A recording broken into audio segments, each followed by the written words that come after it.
Hi, my name's Farah Nanji, and I am a DJ, music producer, journalist, podcaster, and motorsports entrepreneur.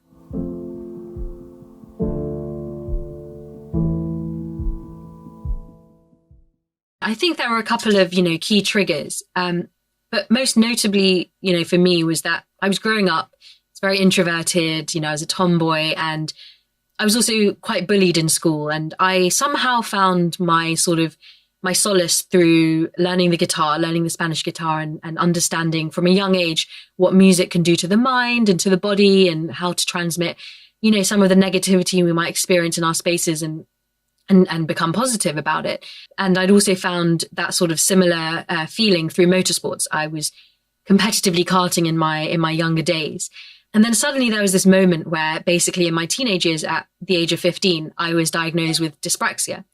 And dyspraxia is a motor coordination delay that affects 5% of the world's population. And so being incredibly passionate about two things that require not extreme, but heavy coordination, I had this extremely important moment where I had to kind of question whether I could pursue what I believed truly fulfilled me and made me happy. And, I in that moment, I sort of became quite determined to not give up and to be ready to accept that if I wanted to do this, I was going to have to work even harder. Instead, I kind of tried to figure out for myself, how can I be involved in this industry and make change? And for me, that really came from basically understanding, going deeper into human performance, because part of my life moving forward from that moment was about really understanding the mind and trying to kind of rewire it in a way so that it could overcome these motor coordination delays. And through sort of decoding human performance and understanding the mindset of an athlete, particularly in motorsports, I was able to basically create this company that essentially goes deeper into the human performance in leaders and in teams. So, motorsports is all about breaking limits. It's about communicating as a team. It's about sustaining peak performance. It's about managing risk. It's about technology.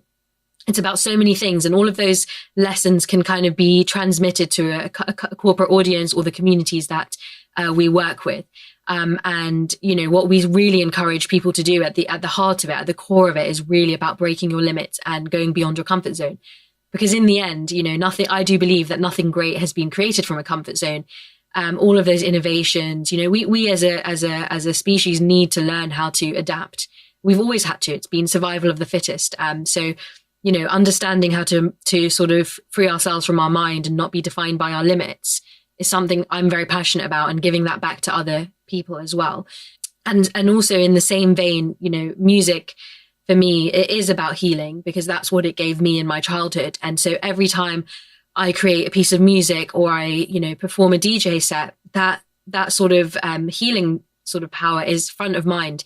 And anyone who sort of finds themselves on my dance floor, I hope kind of gets that sort of transmission, and experiences that energy shift. And for that moment, they forget about everything that they're going through, and they just release their energy and really just absorb it in its entirety and go into a different sort of dimension, I guess.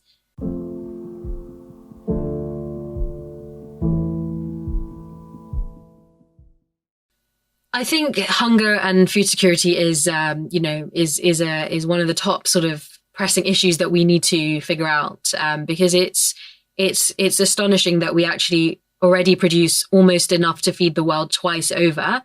We have more than enough money on this planet, and food can grow in almost every corner of this world, and yet there are millions, if not billions, of people going hungry every single day. And obviously through the COVID pandemic, this has gotten even worse. So I think this is a problem that it needs to stop. It needs to end. Everybody should have access to eating healthy and nutrition.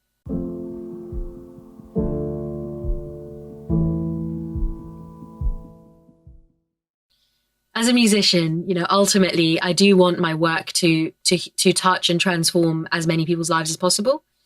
But I'm also extremely passionate about gender equality. And, in the music industry, it's actually quite shocking, because only 2% of music producers are female.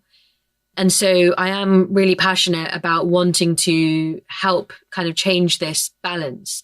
And in the same vein, women in motorsport is also extremely unbalanced. And I work with a couple of charities and nonprofit organizations that really go out there and empower more women into the sport. And I hope in my lifetime that, we can achieve this sort of equilibrium in both of those industries.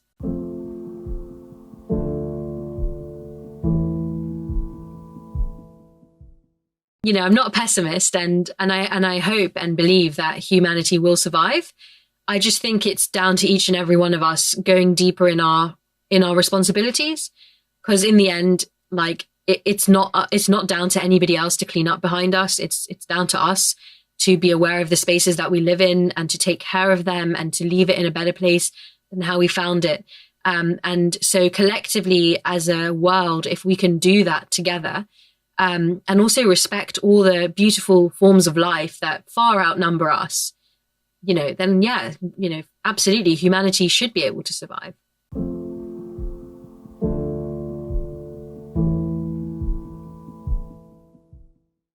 I think, the ultimate question that I would like to pose to them and really understand is, how much money do you really need to be happy? Because unfortunately, it is at the root of so much evil. And I just feel that when governments and corporations take on these responsibilities, they are ultimately serving, their consumers and their community. But it feels like there's been a master-slave relationship that's been instilled for decades, if not centuries. And so, I really believe that we need to understand why this is happening and have the truth, because in the end, it is a moral contract that they've taken out to serve humanity. And it's very sad how, here we are living in this world, and we're meant to be the most intelligent species here, but yet we haven't been able to achieve a day without war. I mean, this is ridiculous. In the end, why? Why does it have to happen? I just want to understand why. That's what I would want to, if I ever had the opportunity to have conversation. And I'm sure that there's many people around who just want to understand that, because then we can work towards, education and towards changing that mindset of destruction.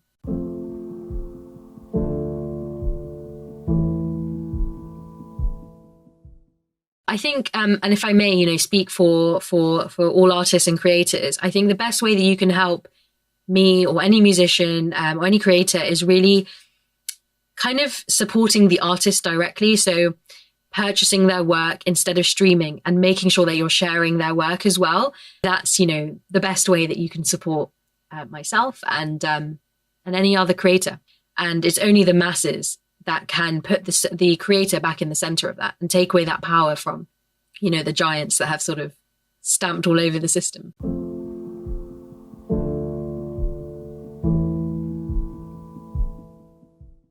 I definitely identify a lot with their mission, their values.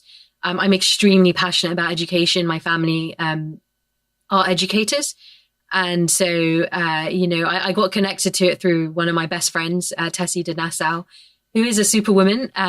She's won sort of Women of the Decade, a couple of times. And she does a lot of work with NGOs and kind of goes way above her limits to try and leave this world in a better place. And she was contacted by UNESCO MGIEP to put together a council for this Kindness Matters campaign that they developed. And the essence of the campaign was to really empower and galvanize youth to basically be kinder to themselves, to the planet, and to each other.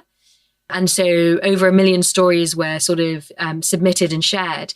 But the longevity goes beyond just that one day. It's a message that hopefully will trigger you to think about how you are being kinder to yourself, each other, and the planet. In particular, I spoke about how motorsports can actually lend itself to being kinder to the planet. And it might sound, not the most obvious thing to somebody who isn't a diehard fan of motorsport, but actually the amount of R&D that goes into Formula One and Formula E by big technology companies, energy companies, all of those things actually create cleaner energy for the planet. They have all of these amazing sort of innovations that end up being things that we use on a day-to-day basis. And they use the sport as, an extreme sort of testing ground to basically be kinder to the planet. So I spoke a lot about this. And I think, the work they're doing is amazing. It's much needed. And also coming from an Indian background, I definitely identify a lot with Gandhi and everything that, he set out to achieve.